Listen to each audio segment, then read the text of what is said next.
Are you tired of the banksters making the big bonuses? Is your money in some savings account getting 0.5% interest? Well, take charge of your finance.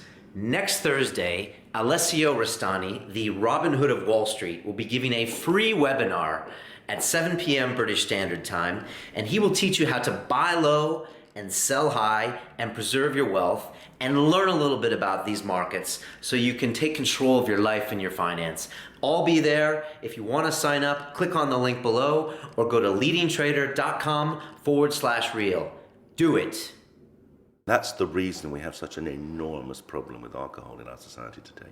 The drinks industry it's so clever that it's got people thinking that the thresholds that were set in terms of number of units per week, which were originally set to at the level of doubling your harm from dying, doubling your risk of dying, they have now persuaded people that that's the target.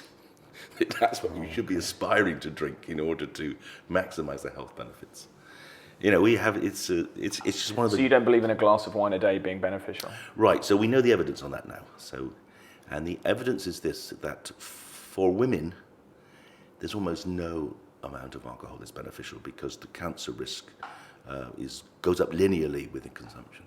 But for men, there is a benefit, particularly for men in the sort of middle to late years. But the optimal amount of alcohol for a health benefit is half a unit. So that's a quarter of a pint. So that's half a small glass of wine. For a man, and nothing for a woman. And that's from 40 onwards? From about 40 onwards, yes. Yeah. Okay. I mean, people perhaps don't understand this sort of tidal shift in alcohol, in the effect of alcohol on healthcare in this country that's happened in the last 20 years. Now, alcohol is the leading cause of death in men between the ages of 16 and 54 in this country. 20% or more of all deaths of men in that age range are due to alcohol. It has become an epidemic of killing, particularly young middle-aged men.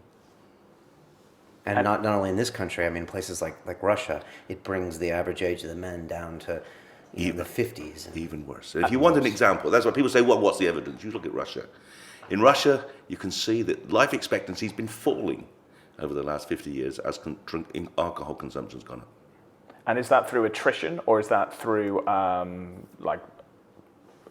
you take in too much and you die in sort of a one-off situation? It's a big mixture of both. So 3 young people a week in this country just poison themselves to death, just like Amy Winehouse did. A single binge and they die.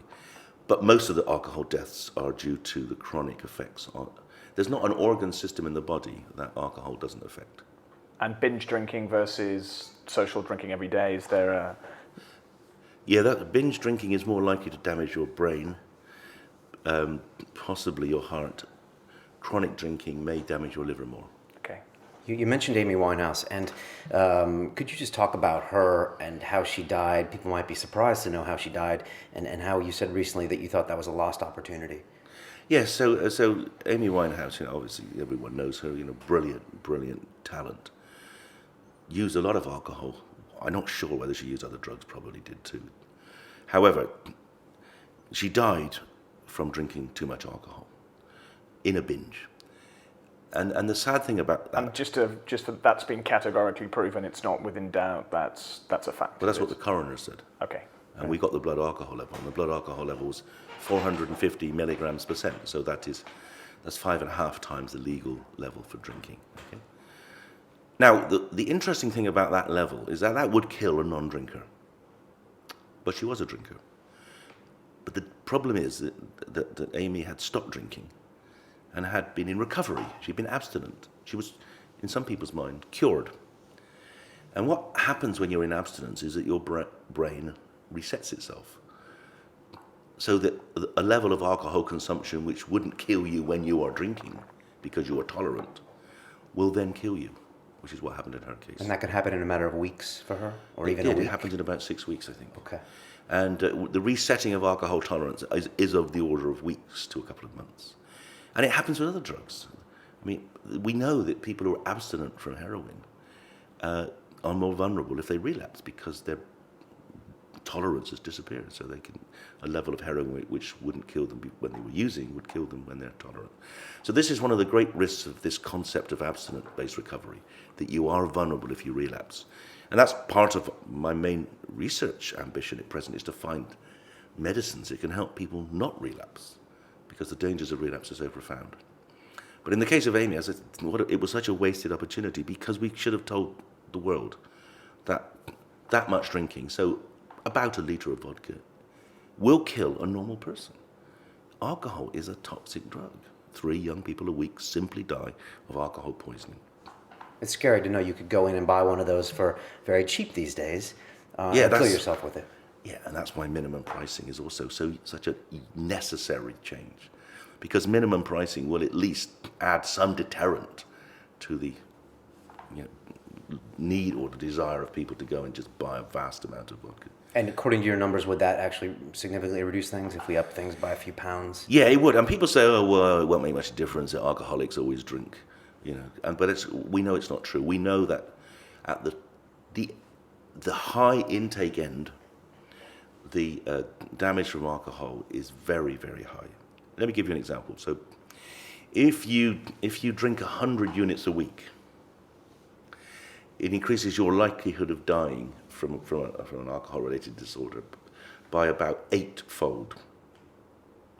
If you reduce that consumption, then if you halve your consumption, that reduces your rates of dying by about 6 times, because it's a non-linear thing. So anything you do at the high consumption end, even if you reduce it by 10-15%, has a disproportionately greater benefit because of the steepness of that curve. I guess the response would be, but we're all adults here, and it's a freedom of expression and freedom of choice, which is ironic considering those are exactly the arguments which people that want to use marijuana and other drugs try and use, and then they're not allowed to. So you've got sort of like a dichotomy between what's legal and what's not legal. Total hypocrisy, absolutely, totally. Yeah. And it's even worse than that. It's hypocritical even within the legal drugs, because we have systematically worked toward reducing the harms of tobacco by using the same approach, by pricing it out of the market, particularly for young people. Absolutely. And then the same government will use opposite arguments for 2 different drugs, and that's because alcohol is more than even, people don't see it even as a drug. They see it as a sort of necessary part of life. It's become a staple of our diet now. And it's quintessentially British, to take an American's perspective. It is a very British thing to do. We go to the pub, you have a drink. It seems to be really ingrained in the culture and history here. That's true, but that's good. That's the way to drink. You drink in licensed premises. The reason we've got this massive rise in alcohol-related deaths is because we're now drinking at home. Because it's £4 down the pub for a pint, yet you can go and get it for 70p in the offie. And that's the cultural change. And that cultural change, which started in the 1960s when we liberalised access to alcohol, until about, I think it was 1964, you could only buy alcohol from a licensed premise, either a pub or an off-licence, which was attached to a pub. Then we allowed it to be sold in shops, and over that next decade, consumption went up by about 50%. And then in the last decade, we've seen this cynical marketing of very high strength, very cheap drink. The White Lightning type ciders, the 8% beers, designed, I think, deliberately to make young people addicted to alcohol. And it's worked. In the 40 years... Well, Alco Pops would be even though they're not particularly strong, they're pleasant tasting. It's like a fizzy drink Gets people into alcohol. Yeah. And so in the 40 years since the data we've had, collected data from 1970 to today, if you look at heart disease in Britain, the likelihood of dying from heart disease has gone down 50%. The likelihood of dying from alcoholic liver disease has gone up 400%.